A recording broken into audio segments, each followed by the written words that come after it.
जानेंगे। रहीम के दोहे में सबसे पहले रहीम साहब के बारे में हम लोग जानेंगे।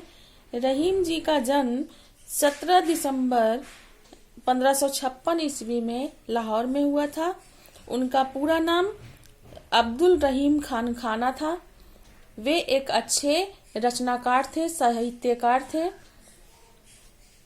इस लेसन में हम लोग सबसे पहले कठिन शब्दों को देख लेंगे, अर्थ जानेंगे तो आसानी होगी दोहे को समझने में।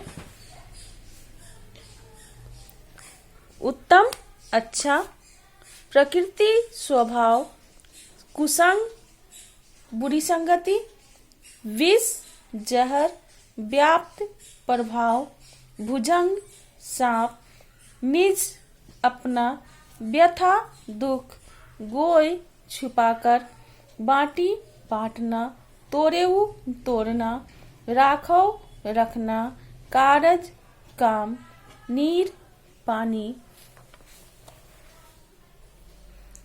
तरुबर पेड़ या वृक्ष, सरबर सरोवर या तालाब, परकाज परोपकार, साचही जमा करना, लघु छोटा, तरवारी तलवार, मुए मरा हुआ, बरेन उच्च, मांगन मांगना, निकसत निकलना, अठिलइहे मजाक उड़ाना, अधीर व्याकुल, सींचो सिंचाई करना, डारी छोड़ देना, सुजान उपकारी व्यक्ति। अब हम लोग दोहे को देखेंगे। पहले दोहे में रहीम जी ने कहा है, जो रहीम उत्तम प्रकृति का कार करी सकत कुसंग, चंदन विष व्यापत नहीं, लपटे रहत भुजंग। रहीम साहब कहते हैं कि यदि अच्छे स्वभाव के व्यक्ति को बुरे स्वभाव के व्यक्ति के साथ रखा जाए तो उसका बुरा प्रभाव अच्छे व्यक्ति पर नहीं होता है। ठीक उसी प्रकार जिस प्रकार चंदन के पेड़ में सांप लिपटा रहता है, लेकिन चंदन के पेड़ पर सांप के जहर का कोई असर नहीं होता है। दूसरा है, रहीमन निज मन की व्यथा, मन ही राखो गोय, सुनी अठिलइहे लोग सब, बाटी न लइहे कोई।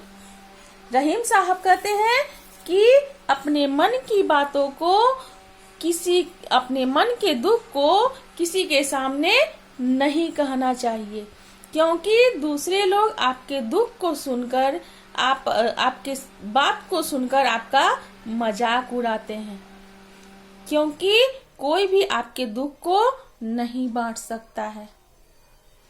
तीसरा है, रहीमन धागा प्रेम का, मत तोड़ेऊ चटकाय, जोड़े से फिर ना जुड़े, जुड़े गांठ पड़ी जाए।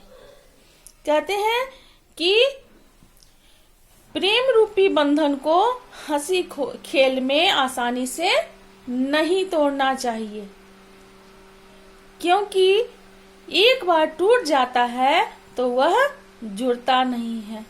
ठीक उसी प्रकार जिस प्रकार धागा यदि एक बार टूट जाता है तो तोड़ने पर उसमें गांठ बंध जाता है, उसी प्रकार रिश्ता भी टूट जाने पर एक बार यदि विश्वास टूट जाता है तो वो विश्वास आसानी से नहीं बनता है, यानी लगा रहता है कि कभी वो हमें धोखा ना दे दे।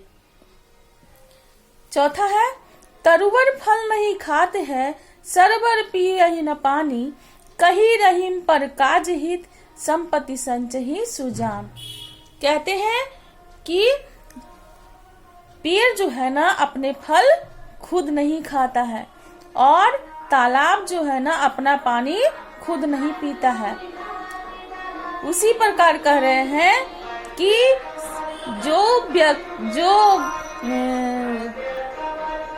जो सज्जन व्यक्ति होते हैं उनका संपत्ति जो है ना दूसरे के उपकार के लिए होता है।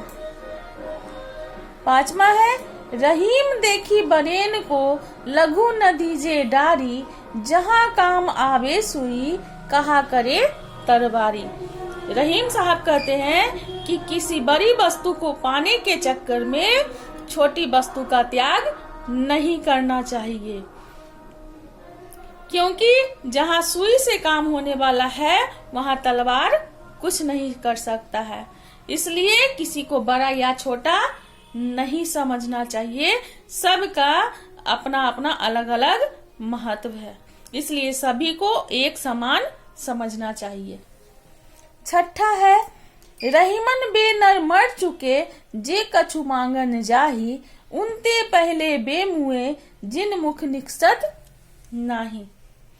रहीम साहब कहते हैं कि वह व्यक्ति मरे हुए के समान होता है जो कुछ मांगने जाता है, लेकिन उससे पहले वह मरा हुआ होता है जो मांगने पर नहीं देता है या ना कह देता है। सातवां है, यो रहीम सुख होते है उपकारी के संग, बाटन बारे को लगे जो मेहंदी का रंग। रहीम साहब कहते हैं कि उपकारी व्यक्ति की संगति भी कभी न कभी लाभ देता है। ठीक उसी प्रकार जिस प्रकार कोई व्यक्ति मेहंदी बांटता है या लगाता है तो उसके हाथ में खुद ब खुद रंग चढ़ जाता है, मेहंदी का रंग आ जाता है, यानी उपकार करने वाले में स्वयं ही अच्छे गुण आ जाते हैं। आठवां है और अंतिम, कारज धीरे होते हैं काहे होते अधीर, समय पाई तरुवर फरे केतक सींचो नीर। कहते हैं कि व्यक्ति का कोई भी काम धीरे धीरे ही होता है।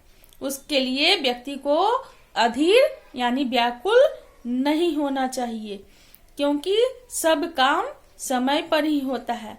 जैसे पेड़ में फल फूल समय पर ही लगता है, ठीक उसी प्रकार समय पर ही काम होता है। उसमें पेड़ में कितना भी पानी डाल दीजिए, समय आने पर ही वो यानी ऋतु आने पर ही वो फूल फल देता है। यही था। अब प्रश्नोत्तर देखेंगे। पहला प्रश्न है, अपने मन की पीड़ा को क्यों छिपाकर रखनी चाहिए? अपने मन की पीड़ा को इसलिए छिपाकर रखनी चाहिए क्योंकि यदि दूसरे कोई के सामने आप प्रकट करते हैं, कहते हैं, तो वो आपका उपहास उड़ाता है, बाद में मजाक बनाता है। इसलिए अपनी पीड़ा को अपने अंदर ही, अपने मन में ही छिपाकर रखनी चाहिए। दूसरा है, प्रेम को धागे के समान क्यों कहा गया है? प्रेम को धागे के समान इसलिए कहा गया है क्योंकि जब धागा टूट जाता है तो जुड़ता नहीं है। अगर उसको जोड़ने की कोशिश करें तो उसमें गांठ पड़ ही जाती है। ठीक उसी प्रकार यदि प्रेम टूट जाता है तो उसे जोड़ा नहीं जा सकता है। यदि हम जोड़ने का कोशिश भी करें तो उसमें गांठ पड़ ही जाता है। इसलिए प्रेम को धागे के समान कहा गया है। तीसरा है, किसी से कुछ मांगने के कर्म को कैसा बताया गया है और क्यों? किसी से कुछ मांगने के कर्म को मरे हुए के समान बताया गया है, यानी मृत्यु के समान बताया गया है, क्योंकि यदि किसी से कुछ मांगने जाते हैं, यदि वह नहीं कह देता है तो हमारा काम बिगड़ जाता है, यानी अपने काम को हम नहीं कर पाते हैं। जैसे मरा व्यक्ति कुछ नहीं कर सकता है। चौथा है, सज्जनों की संपत्ति किस कार्य के लिए होती है? तो सज्जनों की संपत्ति परोपकार के लिए होती है, दूसरे के भलाई के लिए होती है। जैसे पेड़ परोपकार के लिए फलता है, फूलता है और अपना फल दूसरे को देता है, और नदियां परोपकार के लिए बहती है। पांचवा है, रहीम के कुछ सूक्तियां नीचे दी गई है। पाठ के आधार पर उन उदाहरणों को लिखिए जो उन सूक्तियों के प्रमाण स्वरूप दिए गए हैं। पहला है, अच्छे लोगों पर बुरे लोगों की संगति का बुरा प्रभाव नहीं पड़ता है। इसका उत्तर होगा जो रहीम उत्तम प्रकृति का करी सकत कुसंग, चंदन विष व्यापत नहीं, लपटत रहत भुजंग। ख का है भले लोग परोपकार के कार्य पर खर्च करते हैं। उसका होगा तरुवर फल नहीं खाते हैं, सरवर पिय ही न पानी, कही रहीम पर काज हित, संपत्ति संच ही सुजान। क्यों इसमें बताया गया कि पेड़ अपने फल को नहीं खाता, सरवर तालाब जो है अपने पानी को नहीं पीता, ठीक उसी प्रकार परोपकारी व्यक्ति का धन दूसरे की भलाई के लिए होता है। तीसरा है हमें बड़े छोटे सभी का सम्मान करना चाहिए। रहीम देख बड़ेन को लघु न दीजे डारी, जहां काम आबे सुई, कहाँ करे तरवारी। चौथा होगा का क्वेश्चन है दूसरों का भला करने वालों का अपने आप भला हो जाता है। यो रहीम सुख होते हैं उपकारी के संग, बाटन बारे को लगे जो मेहंदी का रंग। इसको बना लेंगे।